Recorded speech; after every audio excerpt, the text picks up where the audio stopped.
हम डिस्कस कर रहे थे chapter third, that is classification of elements and periodicity in properties में periodic trends in properties of elements discuss कर रहे थे. We have already discussed the atomic radius, ionic radius and ionization enthalpy, and today we will discuss electron gain enthalpy. Now what electron gain enthalpy is? Electron gain enthalpy is enthalpy change when an extra electron is added to the outermost shell of an isolated gaseous atom. Enthalpy change. तो electron gain enthalpy basically क्या है? Enthalpy change. Enthalpy change मतलब energy change. तो electron gain enthalpy basically क्या है? Energy change या change in energy. कब? When an extra electron is added. तो एनर्जी चेंज कब? जब हम क्या ऐड कर रहे हैं? इलेक्ट्रॉन. Electron is added. तो इलेक्ट्रॉन गेन एंथैल्पी क्या है? वो है एनर्जी चेंज. कब? जब एक इलेक्ट्रॉन ऐड हो रहा है. कहाँ ऐड हो रहा है इलेक्ट्रॉन? इलेक्ट्रॉन ऐड हो रहा है आउटर मोस्ट शेल में. इलेक्ट्रॉन कहाँ ऐड हो रहा है? आउटर मोस्ट शेल में. किसके आउटर मोस्ट शेल में? Isolated gaseous atom. कहाँ ऐड हो रहा है? Isolated gaseous atom. तो इलेक्ट्रॉन गेन एंथैल्पी क्या है? वो एनर्जी चेंज है. एनर्जी चेंज कब? When an electron is added. कब? कहाँ पे इलेक्ट्रॉन ऐड हो रहा है? आउटर मोस्ट शेल में. किसके? आइसोलेटेड गैशियस एटम के. So electron gain enthalpy is enthalpy change when an extra electron is added to the outer most shell of an isolated gaseous atom. अब ये energy change positive भी हो सकता है और नेगेटिव भी. मतलब एनर्जी एब्जॉर्ब भी हो सकती है और रिलीज़ भी हो सकती है जब हम किसी एटम में इलेक्ट्रॉन ऐड करेंगे तब. ठीक है. जनरली एनर्जी रिलीज़ ही होती है, पर वो एब्जॉर्ब भी हो सकती है when we add an electron to an isolated gaseous atom.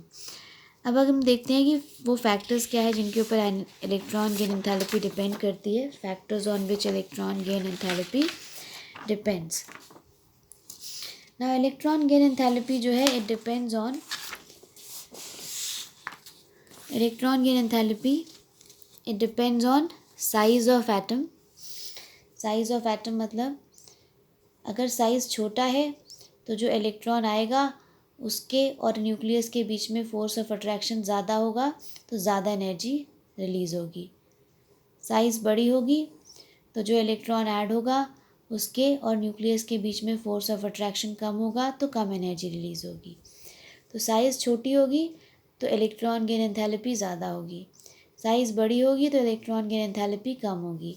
मतलब इलेक्ट्रॉन गेन एंथैल्पी और size they are inversely proportional. दूसरा है न्यूक्लियर चार्ज. जितना ज़्यादा न्यूक्लियर चार्ज होगा, जो इलेक्ट्रॉन आ रहा है उसको उतना ज़्यादा फोर्स ऑफ अट्रैक्शन उसके ऊपर लगेगा और उतनी ज़्यादा एनर्जी जो है रिलीज़ होगी. तो electron gain enthalpy and nuclear charge they are directly proportional. Third is electronic configuration. अगर हमारी इलेक्ट्रॉनिक कन्फिग्रेशन जो है वो कंप्लीट है, फुल्ली फिल्ड है, तो उस केस में हमारी एंथैल्पी जो है, electron gain enthalpy almost zero होगी. So these are the factors on which electron gain enthalpy depends. Now trend देखें अगर, तो अभी अभी हमने देखा है कि इलेक्ट्रॉन गेन एंथैल्पी और साइज़ जो है इन्वर्सली प्रोपोर्शनल हैं. और हमें पता है कि जब हम पीरियड में मूव करते हैं तो साइज़ हमारी धीरे धीरे डिक्रीज़ करती है. और अगर साइज़ डिक्रीज़ करेगी तो क्योंकि ये इन्वर्सली प्रोपोर्शनल है तो इलेक्ट्रॉन गेन एंथैल्पी क्या होगी? इंक्रीज़ करेगी. And therefore along a period electron gain enthalpy increases. ठीक. So along a period electron gain enthalpy increases. क्यों इंक्रीज़ होता है?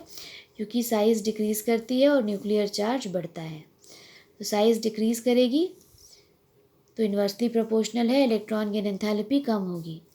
न्यूक्लियर चार्ज बढ़ता है, डायरेक्टली प्रोपोर्शनल है, इलेक्ट्रॉन गेन एंथैल्पी बढ़ेगा. तो electron gain enthalpy increases along a period due to increase in nuclear charge and decrease in size. क्यों?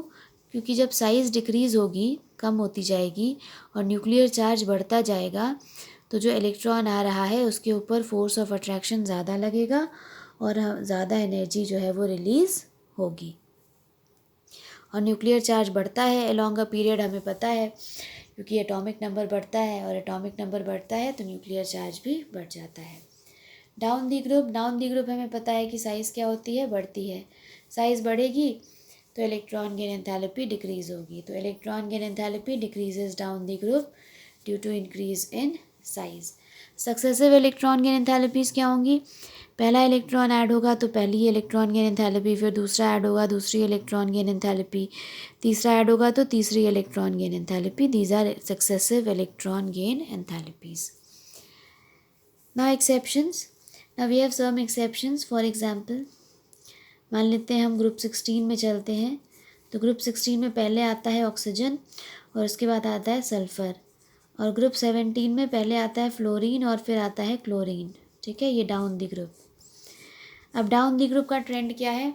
Down the group का ट्रेंड है कि इलेक्ट्रॉन गेन एंथैल्पी डिक्रीजेस, है ना।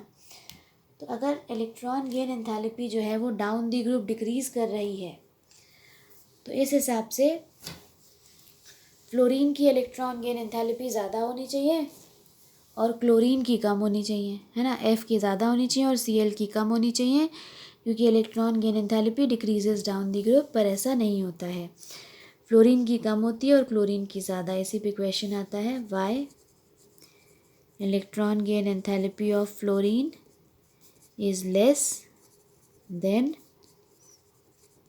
That of chlorine. ठीक है, तो नॉर्मल ट्रेंड क्या है? क्योंकि डाउन दी ग्रुप डिक्रीज़ कर रही है तो ऊपर वाले की ज़्यादा होनी चाहिए और नीचे वाले की कम। तो फ्लोरीन की ज़्यादा होनी चाहिए, क्लोरीन की कम, पर उल्टा होता है, फ्लोरीन की कम होती है और क्लोरीन की ज़्यादा। Same is the case in group 16। हमें पता है कि इलेक्ट्रॉन gain enthalpy decreases down the group, तो इस हिसाब से नीचे वाले की कम होनी चाहिए, सल्फ़र की कम होनी चाहिए, और ऊपर वाले की मतलब ऑक्सीजन की ज़्यादा होनी चाहिए, पर उल्टा होता है, ऑक्सीजन की कम है और सल्फ़र की ज़्यादा है। तो again, why electron gain enthalpy of oxygen is less than that of sulphur. ठीक है, दोनों का रीज़न सेम है। क्या रीज़न है? ये जो पहले एलिमेंट हैं ऑक्सीजन और फ्लोरीन, इनकी साइज़ बहुत छोटी होती है, और साइज़ छोटी होने की वजह से जो नया इलेक्ट्रॉन ऐड होता है और जो पहले से इलेक्ट्रॉन प्रेजेंट है उनके बीच में रिपल्शन बहुत ज़्यादा होता है। तो ऑक्सीजन और फ्लोरीन ये दोनों अपने ग्रुप के पहले एलिमेंट हैं, और पहला एलिमेंट होने की वजह से हमें देखना साइज़ डाउन द ग्रुप बढ़ रही है ना, तो ऊपर वाले की तो छोटी होती है साइज़। तो ग्रुप में जो पहला एलिमेंट है उसकी साइज़ बहुत छोटी होती है, और इसीलिए जो नया इलेक्ट्रॉन आ रहा है उसके बीच में और जो पहले से इलेक्ट्रॉन प्रेजेंट है उनके बीच में रिपल्शन बहुत ज़्यादा होता है, जिसकी वजह से इलेक्ट्रॉन गेन एंथैल्पी की वैल्यू कम हो जाती है। तो इन दोनों क्वेश्चन का आंसर क्या होगा? It is due to small size and strong inter electronic repulsions. So it is due to small size and strong inter-electronic repulsions. तो छोटी साइज़ होने की वजह से और इंटर इलेक्ट्रॉनिक रिपल्शन स्ट्रॉन्ग होने की वजह से ऐसा होता है। So this is electron gain enthalpy. Now the next property is electronegativity. What is electronegativity? Electronegativity is the tendency to attract the shared pair of electron towards itself. मतलब अगर कोई बॉन्ड बनी है और उसमें इलेक्ट्रॉन शेयर हुआ है, एक यहाँ से और एक यहाँ से, तो जो ज़्यादा है, मतलब ये दो एटम्स है हमारे पास, यहाँ बॉन्ड बन गई, एक इलेक्ट्रॉन इसने शेयर किया और एक इसने, तो कायदे से क्या होना चाहिए? इन दोनों एटम्स के बीच में ये इलेक्ट्रॉन होने चाहिए। पर इलेक्ट्रोनेगेटिविटी क्या है? ये एटम की टेंडेंसी है to attract the shared pair of electrons towards itself. मतलब हो सकता है कि ए वाला ज़्यादा स्ट्रॉन्ग हो, वो इलेक्ट्रॉन को अपनी तरफ खींच लेगा। तो शेयर्ड पेयर मतलब बॉन्ड बनाते वक्त जो इलेक्ट्रॉन शेयर हुए हैं, उन शेयर्ड पेयर ऑफ इलेक्ट्रॉन्स को अपनी तरफ खींच लेने की टेंडेंसी को हम क्या कहते हैं? इलेक्ट्रोनेगेटिविटी। तो बॉन्ड बनते वक्त जो इलेक्ट्रॉन शेयर हुए हैं वो शेयर्ड पेयर ऑफ इलेक्ट्रॉन्स होते हैं। तो बॉन्ड के इलेक्ट्रॉन्स को अपनी तरफ खींच लेना, इस ये टेंडेंसी क्या कहलाती है? इलेक्ट्रोनेगेटिविटी कहलाती है। So electronegativity is tendency to attract the shared pair of electron towards itself. जैसे जब HCl बनता है तो एक इलेक्ट्रॉन हाइड्रोजन शेयर करता है और एक क्लोरीन, पर बाद में क्लोरीन जो है वो दोनों इलेक्ट्रॉन्स को अपनी तरफ खींच लेता है, ठीक है। इसी टेंडेंसी को हम क्या कहते हैं, इलेक्ट्रोनेगेटिविटी कहते हैं। जिसके अंदर ये ज़्यादा टेंडेंसी होती है वो ज़्यादा इलेक्ट्रोनेगेटिव होता है, जिसके अंदर शेयर्ड पेयर ऑफ इलेक्ट्रॉन्स को अट्रैक्ट करने की टेंडेंसी कम होती है वो कम इलेक्ट्रोनेगेटिव होता है। यहाँ पे क्लोरीन ने अपनी तरफ इलेक्ट्रॉन्स को खींच लिया है, इसलिए क्लोरीन ज़्यादा इलेक्ट्रोनेगेटिव है और हाइड्रोजन कम इलेक्ट्रोनेगेटिव है। So electronegativity is the tendency to attract the shared pair of electron towards itself. Now what are the factors on which electronegativity depends? Electronegativity depends on nuclear size and nuclear charge and size. जितना ज़्यादा nuclear charge होगा उतना ज़्यादा force of attraction होगा ना, और electron को अपनी तरफ खींचने की टेंडेंसी उतनी ज़्यादा होगी। इसीलिए nuclear charge and electronegativity they are directly proportional.